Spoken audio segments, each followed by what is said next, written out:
Hi guys, I'm actually in my kitchen right now. I just thought, oh, well, I should make a video about this as well.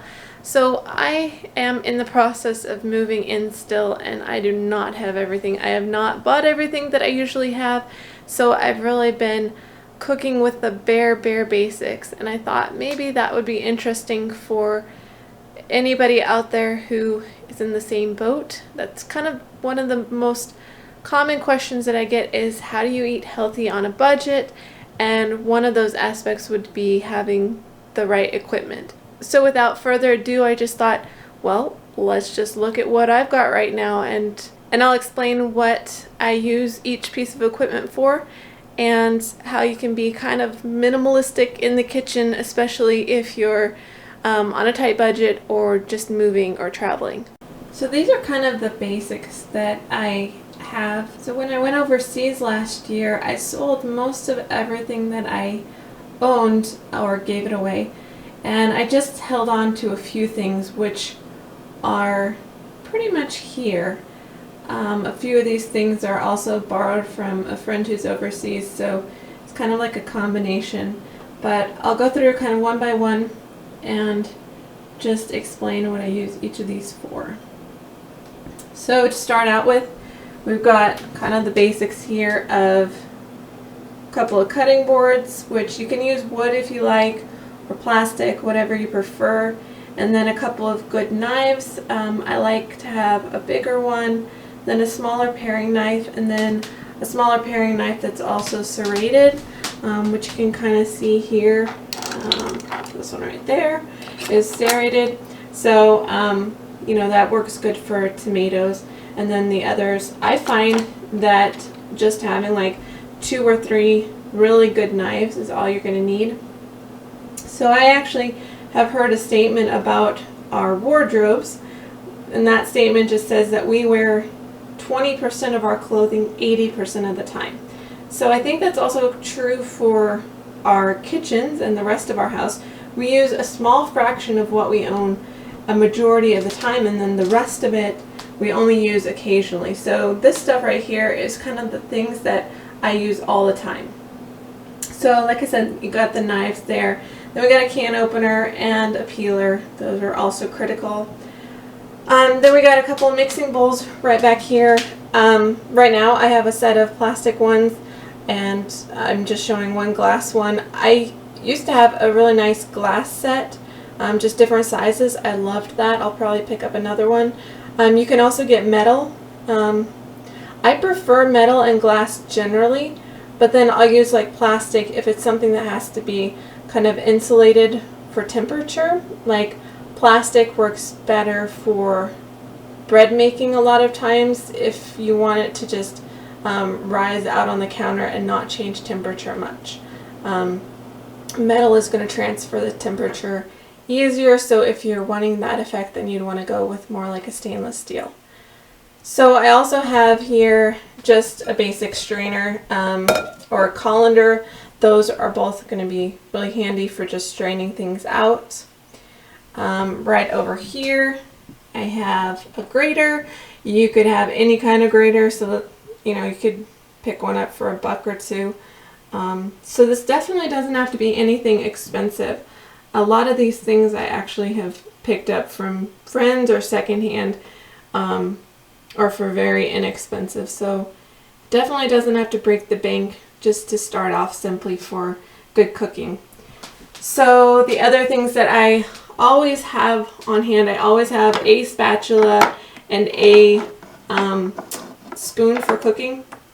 And then I always have some sort of wooden like cooking spoon, and then I always have a spatula like to clean out the blender or anything like that. So those are kind of the ones that I use almost all the time. I pretty much go with these 4 and almost never use anything else. Moving on, so I've got a couple of storage containers here. So I have the glass canning jars. I use those to have all of my grains and nuts and dried fruit. Pretty much everything that's in my pantry is going to be in these canning jars. They work really good to keep things airtight. You can see them really well. It's great for organization. And they have obviously different sizes. Here's the quart size, the pint size. They have smaller ones as well. They work great for seasonings as well. And then what I also do a lot of times is I use them for storage of leftovers. So like if I make a sauce or a soup a day ahead, I just put it in a jar and it kind of seals it up even. I don't consciously seal it, but if you put something warm in and then let it cool down, then it seals it, keeps it airtight for a couple of days. I also have a set of these. These are great. They're just like a glass storage container with a airtight lid. I use these all the time for storage, but I also use them when I take lunch to work. So like this particular size I absolutely love for a salad, or if you're doing like a complete bowl, like you could have like your salad things there and then like beans and rice. You could have it all in one, as long as you don't have to heat it up again. It also works great for like cutting up fruit and storing cantaloupe or pineapple in it. But then I also have smaller ones. So I have the entire set and they're just great. So that set cost I think around $20 or something, and it has been well worth it. I prefer the glass over plastic just because plastic can leach into our food, especially when you're using something that is acidic or where you're warming the food. So glass doesn't have that problem. So moving on over here, these are some tools that I use when I'm cooking. This guy right here is one of my best friends in the kitchen. It is a kitchen scale. They're getting more and more popular nowadays, and this one I think costs like $20 to $30. Sometimes you can find them on sale for a really good price. And I just love that it has the glass top, so it's really pretty as well. These things are really great. They can weigh out in grams and in ounces. I often cook in grams, and maybe I'll explain that all later. But the gram system is just super easy as far as calculation for multiple people or expanding or condensing a recipe. So this little guy right here, if you have any other kind of lemon juicer, it's going to work just the same. But I just absolutely love this one because it's like a little travel size thing. So you can like juice your lemons in there, and then you have this little lid that goes on top, so you can actually store a lemon. So it's great for a small family or a single person who may not use the entire lemon the whole time. You can actually just close it off and it'll be airtight. I do have a bigger lemon juicer as well, but I really love this little guy. So moving on to the machines, this water pot right here, I don't say that it's critical. You can warm water obviously on the stove very easily, but this is really just handy. You just put the water in there, plug it in, press the button, and in a minute or so you have boiling water. So it's great for teas, for anything like that. Also, it's great for heating up water. If you're going to cook rice or noodles or something, you can preheat the water so it doesn't take so long to boil. And then my big staple for any kitchen is going to be a blender. So I have this particular one here. It was given to me as a gift by a good friend, but you could use any blender. So a Vitamix is going to be really great. This one's Shred Emulsifier. You could pick up any one, but you just want to be sure that it has a powerful enough motor and blade that it's actually going to do the trick. So a lot of times, especially with plant-based foods, you're going to need a powerful blender because you're going to be chopping up nuts and seeds and you'll make smoothies maybe. So you just want a blender with a good enough motor to do the job. So I would say when you move into a place, this could be kind of like your starting kit. It's going to give you something to blend your food with, something to measure your food with, something to stir it, something to cut it, grate it, and store it. Next, we'll move on to just a few cooking items that I have to start out with. So over here I have just the basics for actually cooking. So for baking items, I would definitely have a baking tray. Just start out with a flat one. I also have muffin pans, and I have a springform pan and a couple of pie pans and so on. But this would be the absolute basis. When I moved back to America, this was the first thing I bought, was a flat pan. And then I kept this guy right here because I absolutely love it. It's a it's just like a silicone baking mat, but if you don't have that, you can also use parchment paper, and you basically bake your items on those instead of greasing the baking sheet, and then it keeps your actual pan a lot cleaner, and it's super easy to clean up. You can also cook with a lot less oil with one of these guys rather than having to put a lot of oil on so that things don't stick. So over here, these are a couple of other things that I didn't get rid of when I moved away. First of all is a good skillet or frying pan of some sort for sauteing vegetables, tofu, for dry sauteing nuts and seeds. That's great. Also, I use it for warming up leftovers a lot of times. It's this one I got at IKEA. I think it was like $25, probably like 8 or 9 years ago, and I just absolutely love it. I think it does have a non-stick coating on it. But it's not chipped or in bad condition, and I'm just sure to always use things that are so utensils that are safe for a non-stick pan.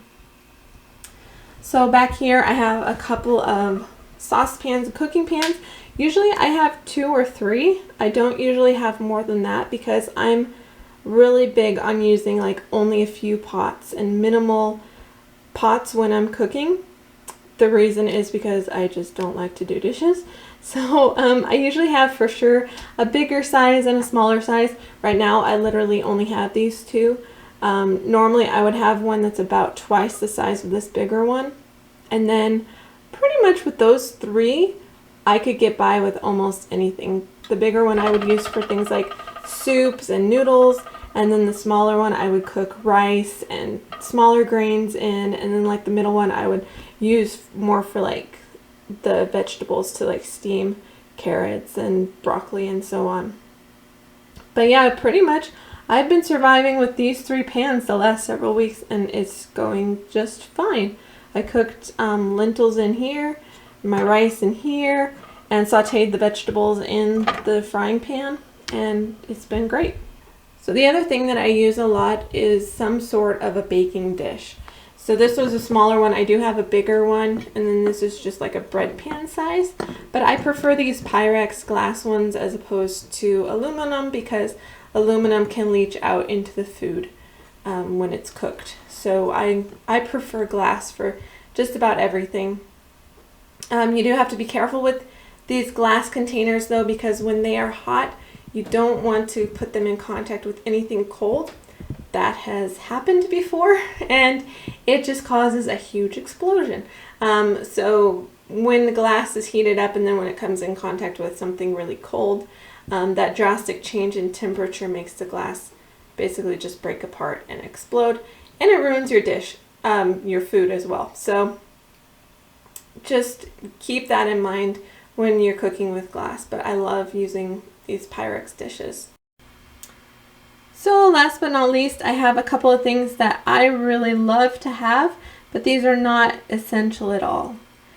I use a coffee grinder like this one for a lot of different things. So you can grind spices in it, you can grind nuts and seeds. One of my favorite things to do is to toast some sesame seeds on that skillet that I had a little bit ago.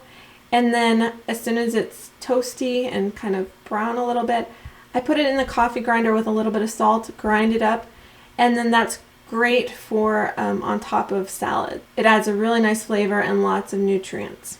So I'd also recommend having some sort of a pastry brush. They do make some that are silicone, which I really like as well. These are really great for just giving a light coating of oil, like for example if you're going to roast some vegetables in the oven, or if you want to add some flavoring to tofu for some baked tofu. So I definitely recommend having some sort of pastry brush. Obviously it's not necessary, there are other ways to do that, but it just makes it easier. So this is an example of what I would recommend, but I would always have a whisk. At the moment, I literally do not have one, except for this guy, which comes with the next machine. But I would have some sort of a whisk. It just makes life a lot easier when you're making salad dressings or anything like that. So over here, I currently have one of these guys. This is just a hand mixer with kind of like a little container. This is definitely not a must-have. This actually is not mine. I'm borrowing it from a friend. So yeah, I have lived without one for many years, but it's just a nice to have if you have the extra budget and can swing it. They are really great for making any kind of sauces because you can do it right in this container right here. They're also great for soups. You can blend a soup directly on the stove. Just be sure to like turn the stove off, I would recommend. But you can mix things directly in the pan. This particular one also has a little container, so it's like a little mini food processor, which I don't have shown here, but it's really great for chopping up nuts and seeds. I also made a little cranberry salad with the food processor part the other day. And this guy, I love waffles, so I would definitely recommend a waffle iron. Waffles are a great alternative to bread if you're wanting to kind of cut back on bread or get more variety of different grains, because you can make waffles with so many different grains.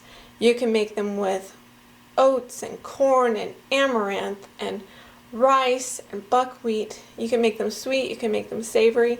So I would definitely recommend some sort of a waffle iron if you have the ability, the budget, the space for it. I would definitely recommend that. I also don't have pictured here a toaster. That's obviously pretty standard for an American household, but I would recommend that too. I literally don't have one at the moment, so if I want toast, I have to do it either on the stove or in the oven, but that's also something that is on my list. So that was a little bit disorganized and maybe a little raw, but I hope it helps somehow. This is literally what I'm living with at the moment, so I thought maybe it would help other people in the same situation. You really don't have to have many gadgets to make something really good. And I've been making pretty much everything that I normally would eat with just these few things. So hopefully it helps, gives you some ideas. And like I said, if you ever have any questions, just let me know, get in touch. All right, thanks, bye.